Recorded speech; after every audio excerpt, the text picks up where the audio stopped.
Hello friends, greetings from Iceland. We have great news.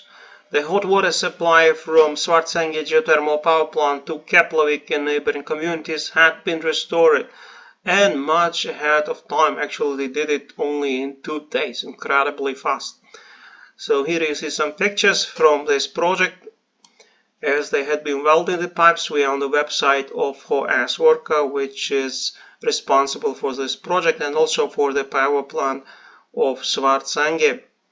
The construction work on the new bypass pipe went ahead last night, and water is now flowing from HS Orca hot water tanks in Fitjar.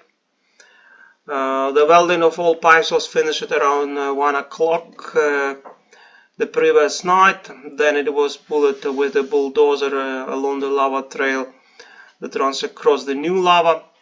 And connecting pieces for the ends were already fully made and ready to be attached, so it's a relatively easy project to put pipes over the new lava. They put some ground rocks over it with tracks, and they pulled the pipes and connected them. So you see here is pictures how they had been welding them. Now all residents of Keflavik, Njarðvík, Garður, Sandgerði airport again with hot water. So this problem didn't last long, luckily, and let's hope there will be not another volcanic eruption which would threaten it again. That's kind of, we keep our fingers crossed and pray to God that this wouldn't happen, that this pipe would be overflowing with lava again. Otherwise, it would cause a lot of harm to people again. Icelandic geoscientists recently had an article published in the journal Science about the most recent magma intrusion, and it was a very significant geological event. The inflow into the magma tunnel is believed to have reached 7,400 cubic meters of magma per second, which is incredibly high and really unprecedented. There is a talk of superflow of magma in this event. This great force in the intrusion was only possible due to the accumulative tensile tension forces built up by the plate drift over hundreds of years. The last eruption of Sunnuka craters was about 2,350 years ago, and the volume of the magma tunnel has been estimated at 139 million cubic meters. So this picture will give you a visual representation of what is going on. So here at the bottom you see the accumulation of magma on the Blue Lagoon on the Svartsengi at significant depths, and then it kind of breaks up into the magma tunnel, which runs along Sunnuka Giga crater, and right along the same line we have a tectonic rift between two tectonic plates, North American and Eurasian tectonic plates. They are driving this Grindavik area basically apart. As you notice, all the mountains here to the west, they are not big. It means there hadn't been a lengthy volcanic eruptions that would last for a long enough time to build up a mountain. So all the eruptions in this area of Svartsengi and further west are brief but powerful, with a lot of magma being spilled in the course of 1-2 days. And this seems to be the pattern which had been in place in these areas of Reykjanes Peninsula for centuries, for the most of history. But the more you move west towards Fagradalsfjall, the more mountains you see. Like we had the eruption in Fagradalsfjall that lasted for 6 months, but it's a different pattern, eruptive pattern here on Reykjanes, western parts of Reykjanes. 3 days before the eruption took place, the last eruption, they found this crack in the sports hall in Grindavik. Can you imagine? It was kind of invisible because of the green carpet covering, but as long as they started to to check on that, and they found this big fissure inside of the sports hall in Grindavik. And the sports hall, the tectonic fissure line runs straight through this sports hall here. You see right through the middle of it, very close to the swimming pool to the left side. Map of earthquakes in Iceland over the past 48 hours. As you see, we still have quite a few earthquakes, and most of them are here on the Reykjavik Peninsula. And there had been even one earthquake larger than 3 out in the sea.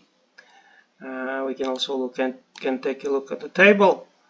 You see there are very many tiny earthquakes around the eruption area. Fagradalsfjall, Grindavik is plenty of them. Small earthquakes. So the presence of earthquakes indicates that the event is not over. There is a continued magma accumulation going on there. So magnitude 1 and larger. Fagradalsfjall southeast, 3 kilometers southeast of Fagradalsfjall, 2 kilometers west southwest of Fagradalsfjall. Like plenty of Fagradalsfjall, Krýsuvík, Grindavik. So seismic unrest continues, but on very minor magnitude. If you go 2, there is nothing happening. No, magnitude 3.7. It was yesterday in the sea, out in the sea, pretty strong earthquakes at the depths of 13 kilometers.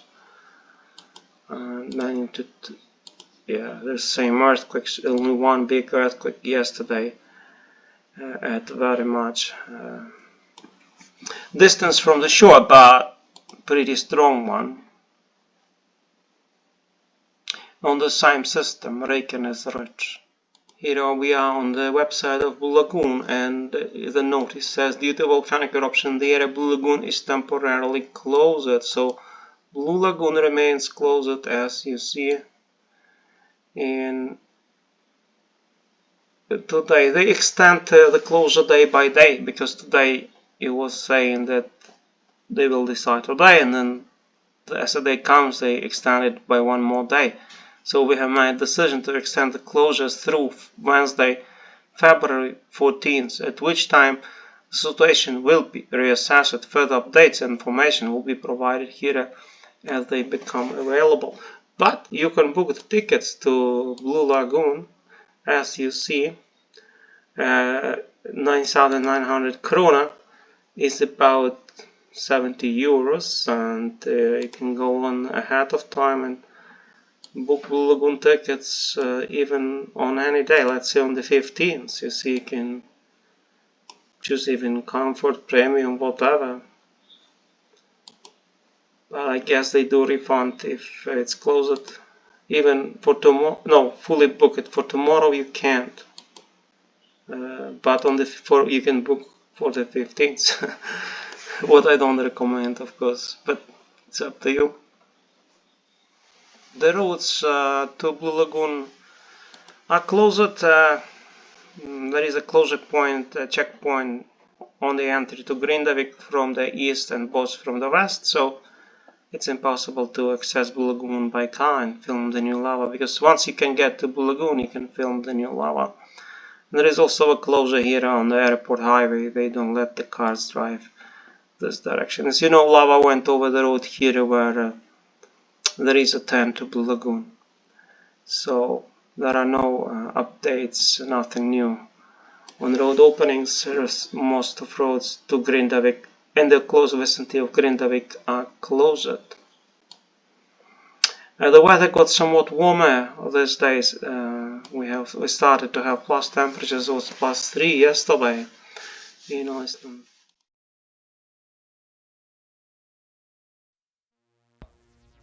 Today I also visited Reykjavik, the capital city of Iceland, and this is how it looks these days in February. It had been quite windy next to the ocean here, but I still managed to take my drone in the air, and as you see, it was drifting with the wind to the left a little bit. To the front you see Icelandic opera house called Harpa. It's quite a modern building, built recently. And to the right you see the waters of Atlantic Ocean, Faxaflói Bay to be more precise. As I told, Reykjavik is home to the most of population of Iceland. 2/3 of population live here, and it's scattered over a vast territory.